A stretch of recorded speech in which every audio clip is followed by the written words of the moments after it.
According to reports, the Special Prosecutor's Office, the Office of Bob Mueller, who is conducting the investigation into possible Russian collusion with the Donald Trump campaign, they're now having staff members research the ability that the president has when it comes to issuing presidential pardons, because they want to head off any possible preemptive pardons that Donald Trump may hand down to members of his family or members of his administration or former members of his campaign. So what's happening right now with this entire investigation, which is still going full force, is that they want to make sure that regardless of what happens, if someone committed a crime, Donald Trump will not be able to pardon them. Now, the likelihood of that is very slim. Obviously, Donald Trump has the presidential authority to pardon anyone he wants for any reason. But they're trying to do their homework on this issue and make sure that he cannot preemptively issue a pardon for something before they have a chance to come forward with criminal indictments.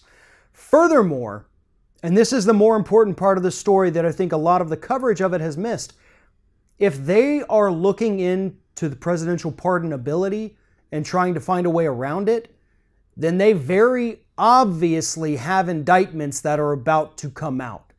They wouldn't be worried about what the president or who the president can pardon if they weren't planning on bringing criminal charges against someone. That's not something you do. That would be an unnecessary step and a complete waste of resources. So this story tells us, again, most likely 99% chance here, that criminal indictments are on the way and that Bob Mueller at least has a few names in mind as to the people who are going to be charged with some kind of crime.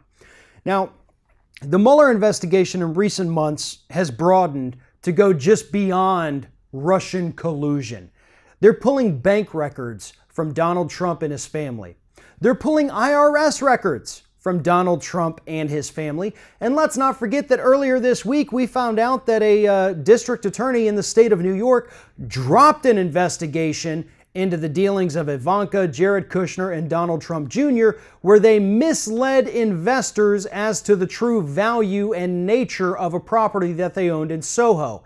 That investigation was dropped right before indictments were about to come down, but that does not mean it was dismissed, and it certainly is something Mueller could come forward with in this investigation because Rod Rosenstein, who appointed Mueller, gave him broad authority here.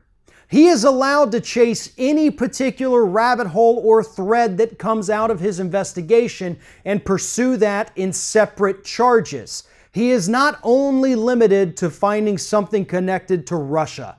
He is allowed to investigate whatever the hell he finds in here, regardless of what it is connected to. That was one of the most powerful, rules placed on Mueller because it essentially lets him operate without those rules, without any restrictions. If he thinks there's criminal activity happening anywhere down that Trump family tree or anywhere in the Trump dealings, he is allowed to pursue it, and I firmly believe that that is what he's done. That's why he went to the IRS and got those records. That's why he's been talking to Eric Schneiderman, Attorney General of the state of New York. Something's going on, folks. I believe criminal indictments are on the way, and them looking into the fact or trying to figure out who the president can pardon and when tells me that these indictments are coming sooner rather than later. Thanks for watching, and if you like what you see here on Ring of Fire, we encourage you to subscribe to our channel. You can see the little subscribe button down there, but if you're watching it on another device where you can't see it, go to youtube.com/TheRingOfFire, hit subscribe, be notified every time we get a new video.